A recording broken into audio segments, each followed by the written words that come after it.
Okay, cool. So recording is up and running. Let's get to our agenda and announcements today. So, per usual, I don't know, it looks like my screen is kind of frozen. That's not what I was going to say per usual about, but what I was going to say was per usual, we'll start it off with our announcements. So hopefully now my screen won't freeze. Right on, there we go. Started off with the RLQ and the remote learning agenda. Haven't gotten any questions on the Google form, what we call the RLQ yet. That's totally fine. If you do have any, never hesitate to ask me via the RLQ or an email. Keep checking the remote learning agenda for pacing. Same thing every single class, kind of really repeating that a lot. All right, new ed puzzles, y'all know this. If you are actually here for the first few minutes of class, I mentioned that I posted an ed puzzle last night at midnight. That was actually a little premature. I don't want to get into details with it, but you don't have to complete the ed puzzle with the unit circle title until next week, or really it's not due to the May 15th, but you don't have to start it till next Tuesday, because that's when we'll actually be going over that lesson 5, to kind of understand that material. If you've already started it, right on, no stress. Okay, cool. New PowerPoint notes posted. I actually do want to kind of talk about that real quick. I posted yesterday. I found some slides that I made for my past Algebra 2 trig classes before I worked at Valencia. When I worked at another school, I still taught Algebra 2 trig, and we were using a different text, but the material is still the same, more or less. So I posted some Google slides, and you can find this both on the stream and or under the classwork section in Module 7. There's this one place right at the top of Module 7 that's called Trigonometric Bundle. It has the review, basically all the highlights from each section, the vocab, the cheat sheet, the textbook itself, and then now you notice down here at the bottom I threw in that Google Slides, Chapter 12, Trigonometric Functions. Obviously it's not Chapter 12, we don't do chapters in this book, but the material is still super useful. Please feel free to reference that and use that. I might actually be doing so moving forward in my classes as well.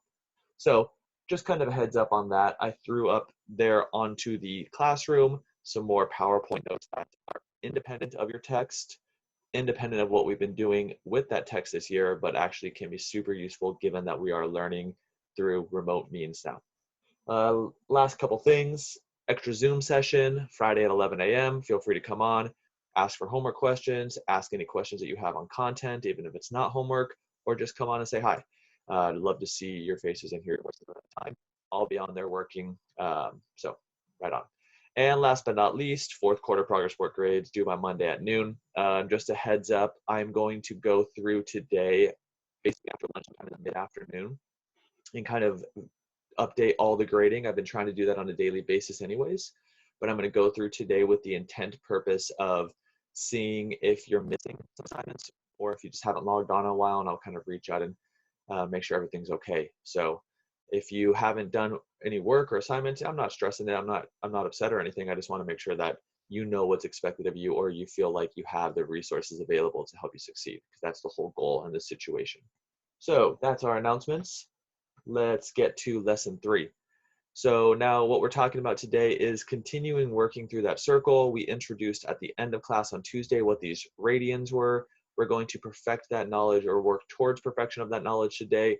And then actually down here towards the bottom of the left-hand side of the screen, where you see all those in the purple side of it, S42, S43, S45, we will do a little bit of that, but probably not too much. I'm actually going to direct our attention over to the lesson 3 homework, and we're going to try to get some of that done today. So if you haven't done the lesson 3 homework and you're tuning in, then this is a great opportunity. If you've done the lesson 3 homework, now you can probably verify those answers or see how those answers were gotten if you've already checked the answer sheet. All right then. On that note, does anyone have any questions? If you do, you know you can unmute yourself or type it in the chat box. I'd be happy to answer it. Wait a few seconds here. If you have any questions, let me know. If not, we're going to jump right back into page 41, numbers 1 through 4. Sorry, 1 second while I'm waiting for questions. I'm going to grab a drink of water.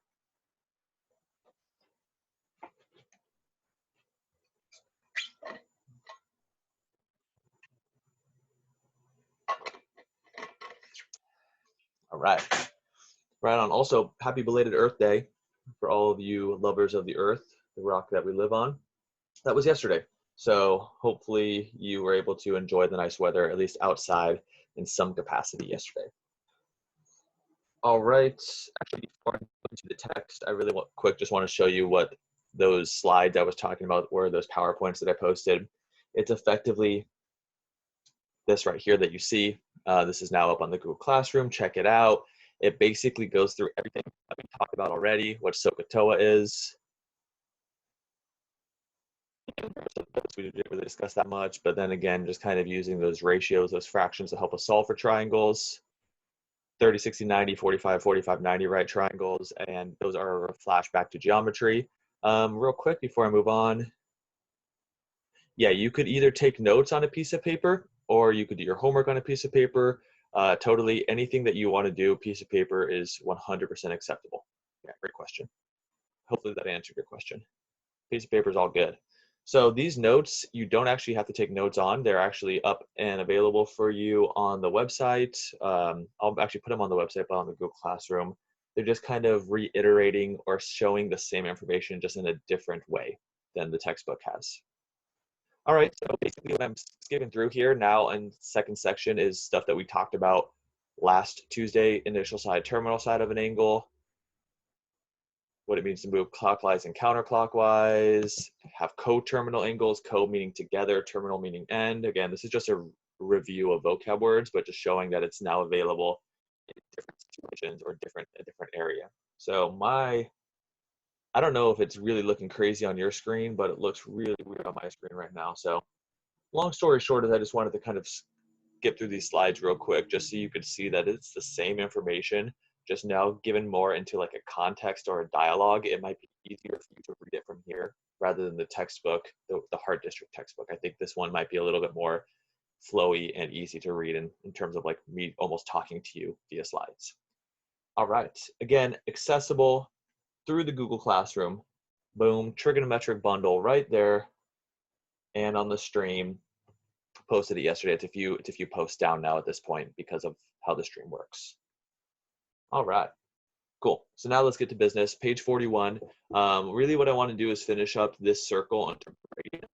I'm going to review how we got the big ones already, and the big ones that we've done were 90, 180, and 270. And what we've really done in the process there is the highlighted parts, we turned degrees, like 90 degrees, into pi over 2 radians. We turned 180 degrees into pi radians, and we turned 270 degrees into 3 pi over 2 radians, effectively seeing that a radian is a measure of the distance around the circle. Basically the following: the distance from starting at 0 degrees to a 90-degree angle on a unit circle that has a radius of 1 unit would give us this distance around that little arc of the circle would be pi divided by 2, or approximately 3.14 divided by 2 units. And that's what a radian is. It uses a comparison of the radius of 1 unit and the circumference of an entire circle to pi times radius. So effectively what we did to get all of these done on page 41, number one is we said, all right, again, this is a quick flashback to what we finished with class yesterday. I'm going to do this really brief, but we said, okay, to get this radian measure here, we knew that the circumference of the entire circle was 2 times pi times radius. However, if the radius was 1 unit, we plugged in 1 for r. So the circumference of an entire unit circle is 2 pi. Therefore, if you're only going halfway around the circle, you're really only looking for half the circumference. So to get the radian here, we said, all right, I don't really care about the full circumference. I want to take that circumference and divide it by 2. Property of equality states that if you divide one side by 2, you got to divide the other side by 2. So really just half the circumference is pi. And that's how we got that radian there. And then we kind of use this logic one in another way. We said, all right, if I don't want to go an entire 180 degrees, meaning from 0, if you can see my red laser pointer on the screen, I don't want to go the entire pi units here. I just want to go half that because 90 is only half of 180. So what we did to get this blue one is we basically said the following. Okay, if we know 180 degrees is pi, then 90 is just going to be 180 divided by 2, or pi divided by 2, which is how we got that pi over 2 radian measure right there. So 90 degrees, or half of 180, is equivalent in terms of distance of pi over 2. And we did this, and we could do this over and over again. We could say, all right, take 3/4 of 360. 3/4 of 360 is 270. And then we would take 3/4 of our 360 degree circumference, 2 pi. And sure enough, 3/4 of times 2 pi would lead us to numerator times numerator over denominator times denominator. Remove common factors, divide by 2, divided by 2, and oh, voila, look at that. We have a 3 pi over 2 in our denominator. And that's kind of where we left off on Tuesday. Again, just seeing the difference between angular movement, displacement, and distance traveled along the crust, so to speak, if we go back to that pizza analogy that we used on Tuesday. All right, cool. So last thing we have to do here is numbers 4 and 5, and then we're going to jump into the actual assignment itself, because at this point, it's just basically using this knowledge to fill out circular movement. So number 4, let me get my pen here in red. Sweet. Number 4, what are the labels for the points midway between 0 and pi over 2, pi over 2 and pi and 3 pi over 2, and 3 pi over 2 and 2 pi? So effectively, we're trying to find the midpoints, which, let me get all this extra color off the mix there. So the first midpoint we were asking to find was halfway between 0 and pi over 2. So in our first quadrant here, halfway between 0 and pi over 2 would be right there. And another way of thinking about this in terms of angles, halfway between 0 and 90 is 45 degrees. Okay. The next one we were asking to find was halfway between 90 and 180, which would be right there.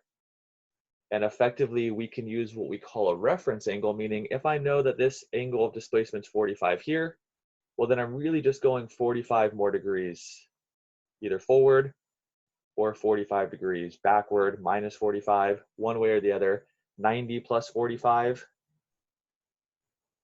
or 180 minus 45, both equal out to the degree measure here of 135. Okay, rapid fire time. Let's go. Now we're going to third quadrant, halfway between these two.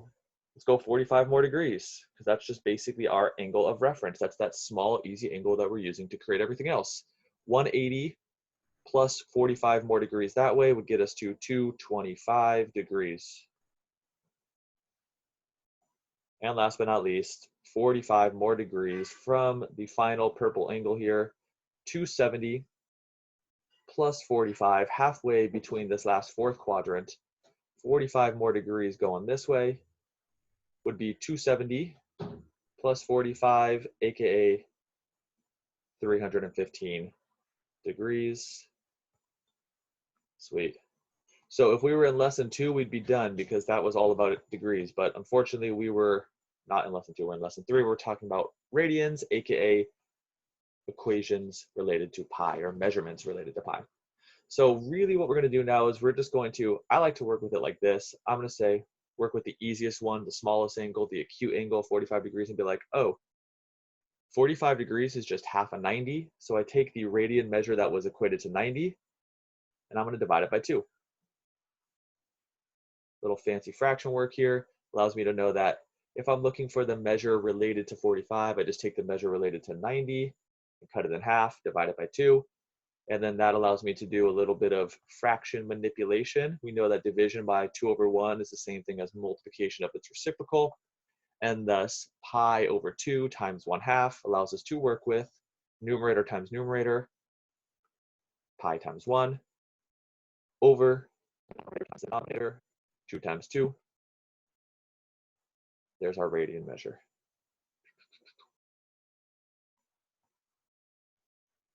Let me get these dots out of the mix. Move that up. Boom. So 45 degrees is legitimately the same thing in distance, crust distance, around that circle of pi over 4 units. Okay.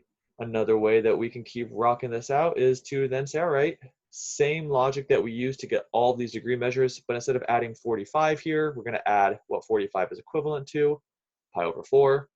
So to get 135, we're going to take our starting value of pi over 2 and add it to that 45-degree equivalent, pi over 4. All right, real quick, easy manipulation of this tells me I can't add these two fractions, not common denominators, so I multiply by, sorry about that, I multiply by 2 over 2 here on the left one. Again, that was my 90-degree measure, plus 45 degrees, gets me 135, but I'm looking at it now in terms of radians, distance. So when I do so, a little bit of multiplication right here says, all right, 2 times pi is 2 pi, 2 times 2 is 4. Okay, so 2 pi over 4 plus pi over 4 allows me to add the numerators, and we get 2 pi plus pi, 2 of anything plus 1 of anything gets 3 of those things. Denominator stays the same. Money, there we are. 135 degrees is the same thing as 3 pi over 4. All right, we're just going to do these last two ones here, and then we'll finish up. Plus 45 more degrees. Again, we know 45 degrees is the same thing as pi over 4, so I'm just going to drop that pi over 4 right down here. All right, so we're adding pi over 4 now to pi, where we left off. So let's say we stopped here on our journey. We're walking in a circle. We get tired halfway around the circle. We went pi units. To get to this next stopping point, cheesy examples here, but I'm walking around a fountain at a huge fountain at a Central Park. There's an ice cream shop right there. I've walked pi miles. I want to get to this ice cream shop, which is another pi over 4 miles away. I add the two together. So pi plus pi over 4, again, just that displacement, what we added on top of where we just left off, which is 1 1/4 pi, or pi is the same thing as 4 pi over 4, which would allow us to add these two up. I want to move it right down here. 4 pi plus pi is numerator plus numerator is 5 pi. Denominator stays the same. There's our last measure on the third quadrant. And last but not least, same thing, add pi over 4. Again, it's getting really repetitive now, so I'm just kind of going through this example. We won't do 5 together. I'll give you the unit circle just for sake of avoiding reiteration to ad nauseum, meaning until you're just like, all right, this is crazy. But one last one. We take where we left off, which was 3 pi over 2. We're going to add pi over 4 to it because that's, again, our reference point, the addition of the angle to get from 270 to 315. We add 45 degrees, which is pi over 4 equivalent. We realized, oh crap, don't have common denominators, got to make them common denominators. So I multiply by 2 over 2 real quick. That gives me 3 times 2 is 6. That's 3 pi times 2 is 6 pi. 2 times 2 is 4. Now we can add these two because they are common denominators. That wasn't a stutter, that was purposeful. Yeah, whatever. Okay, 6 pi plus pi is 7 pi, 7 pi over 4. Sweet, that is our radian equivalent. And you could, real quick, as I get rid of all this unnecessary writing here, by the way, let me just get rid of all this, kind of clean it up a little bit. You could actually see this by doing the last one, which I'm not going to do any of the math for, but I would say, all right, if you add another fourth to 7/4, you would get 8/4, which is 2, and whoa, look at that, 2 pi. Cool. So there's our unit circle. Now what we're going to do is I'm going to jump to the lesson review. By the way, sorry if I'm moving quick. I know I am trying to squeeze all this in here as much as possible. So the lesson review basically gives us everything we need to see. Voila, right there. That's beautiful. So what we did together is the ones that I'm going to highlight. We did 2 pi, pi over 4, 45 degrees, 90 degrees, 135, 180, 225, 270, and 315. We did all of those red circles together. Everything that's not red circled, the 30 and the 60, highlighted here in green and red on the actual circle, are effectively the same logic. You could find this 30-degree angle and its equivalent pi over 6 by realizing, oh, 30 is just 1/3 or 90 divided by 3. So you could take pi over 2 right there. and divide it by 3, which is pi over 2 times 1/3, and get, oh, pi over 6. Okay, so that's how we could get every single thing by using our knowledge of ratios, fraction, and operations on fractions to basically solve for this entire circle. That's great. I don't care if you memorize this unit circle. You can use this unit circle on any and all assignments. The assessment that we do in this class, I will also be open to using this unit circle. I just wanted to give you the insight as to how it was created. Now, the big thing, if you've already started to do the Ed puzzle, or you've done any of the Ed puzzles, both the new one that was posted this last night at midnight, or the one previous that was discussing radians, is the following. This basically conversion between degrees and radians, and here we can do so. Effectively, it's just dealing with half the circle. So since half the circle is just 1 pi, and 1 is my favorite number, I know it probably is yours as well when it comes to calculating, we just are using 1 pi radian, or 3.14 radians to convert angles to degrees. So therefore, here's the heavy hitters here. If you want to turn a degree into a radian, multiply by pi over 180, because technically speaking, this circled fraction is equal to 1, because pi and 180 are the same exact values, just written in different ways, okay? Pi divided by 180 is the same thing as something divided by itself, which is always equal to 1. And if you want to do the opposite, turn radians into degrees, well, you multiply by pi, 180 over pi. And here's how I remember that. If I want to get rid of the degree and turn it into a radian, I want to get rid of the degree measure, so effectively I multiply by the denominator that is a degree. So for example, if I wanted to multiply 90 degrees and turn it into radians, I would do this. I'd be like, oh, cool, look at this, common factors. I can take 90 out of both top and bottom, and then I just have pi times 1, or pi over 2, which we actually see is our radian measure. The shortcut in my memorization tool is I have to get rid of degrees, you divide by degrees. To get rid of radians, you divide by the radian measure, which is pi. Anyways, these are again just formulas. Y'all know from my class that I'm not a lover of formula memorization, but rather application. So these formulas are always fair game for you to use, Ed puzzles, assignments, and so forth. So let's finish off by moving on down to page 48 and starting some of the homework. I know that I will not get any objections on that. So we want to put the following angles in order from smallest to largest. Notice that they give us a bunch of different measurements, okay? Some of them are degrees, degree, degree, degree, degree, degree, and some of them are radians. Radians in green, degrees in purple. It's really easy to establish in terms of radians and degrees which one's bigger. So I'm just gonna stack the degrees in order of greatest to least. So here's my degrees from greatest to least. Sure, sorry, least to greatest, excuse me, smallest to largest, my bad. Greatest to least is not the order I put them in.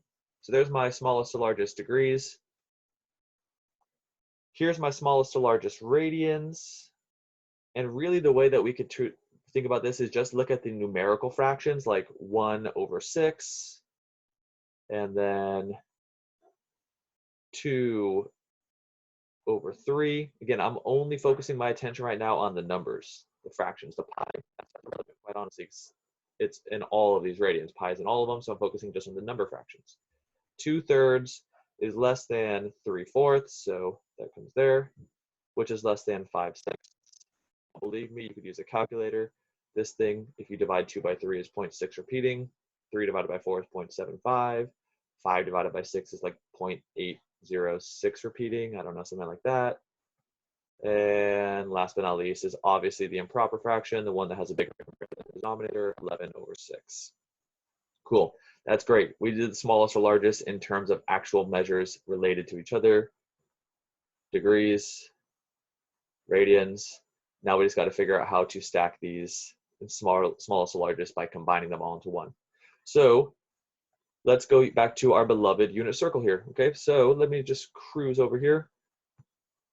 This is a screenshot of that review sheet. The smallest angle that we had was 35, and the smallest radian that we had was pi over 6. So it might be just easier for me to scroll up. Which one's smaller on the circle?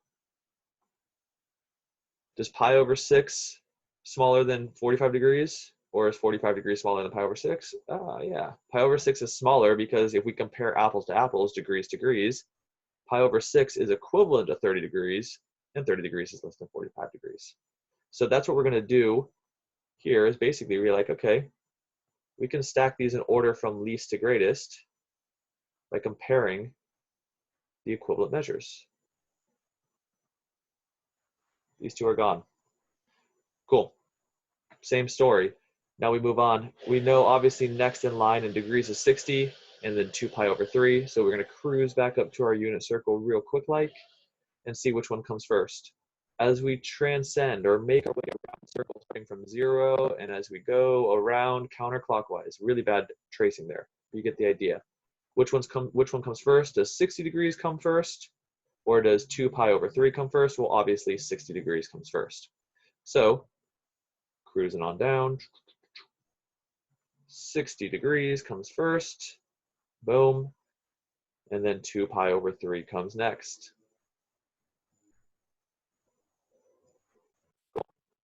All right, we continue. Now basically comes down to 210 or these radians. So we scroll on back up. Which one comes first? 210 degrees, which is here, or our radian, which was, I believe, 3/4 pi, and obviously it's 3/4 pi. So 3/4 pi, 3 pi over 4. And actually, if you noticed, right after 3/4 pi comes 5/6 pi, which is still on the journey before we hit 210. So 5/6 pi is our next unit.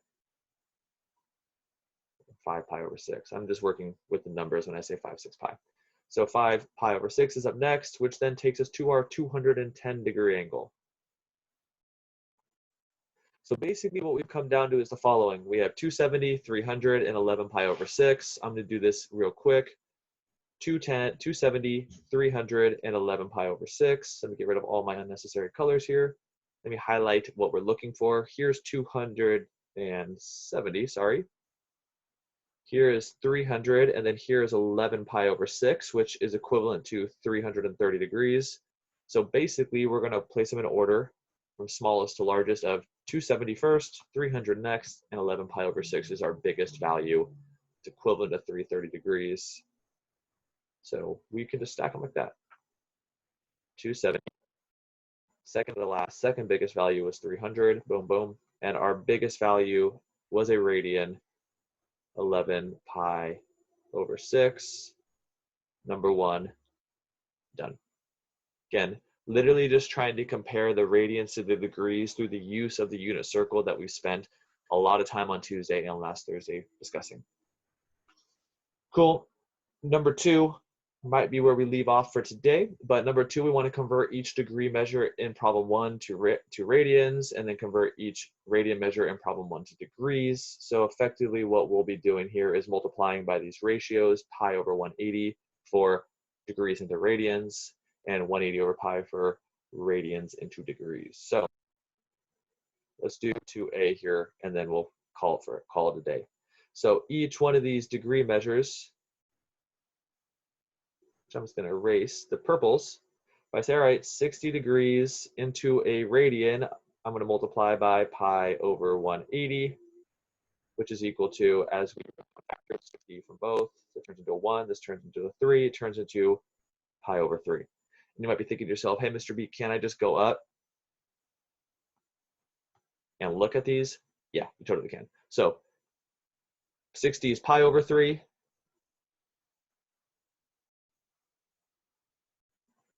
I have 45, 300, 270, 210. So I'm just going to highlight all the degrees that I see. 45, 60, 270, 300, and I think the other one was 210. Those are all the degree measures we were given. So now I'm just going to record all of the radian equivalents. So 45 degrees is pi over 4, right there. So as I zoom out and cruise on back down a little bit, 60 degrees was pi over 3. We just said 45 degrees was pi over 4. 210 degrees, 7 over 6 pi.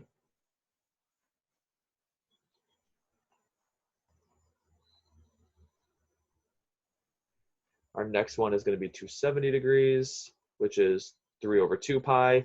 And let's just do this right here at the end, 5 over 3 pi. So 270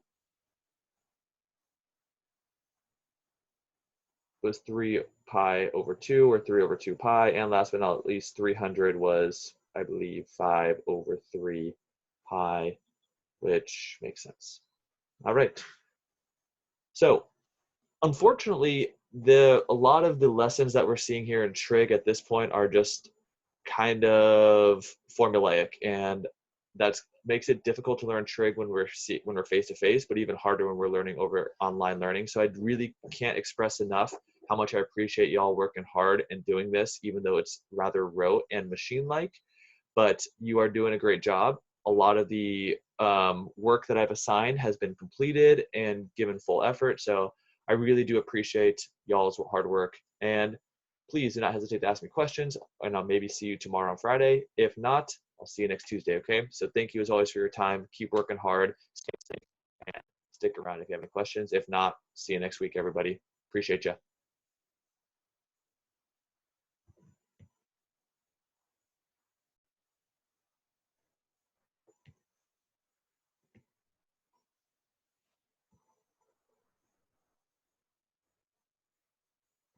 You're welcome. Thank you. Appreciate you tuning in.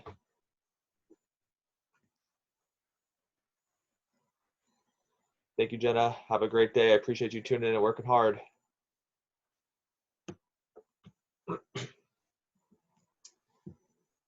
All right, unless anyone has a question, I am going to end this recording and end the session. All right.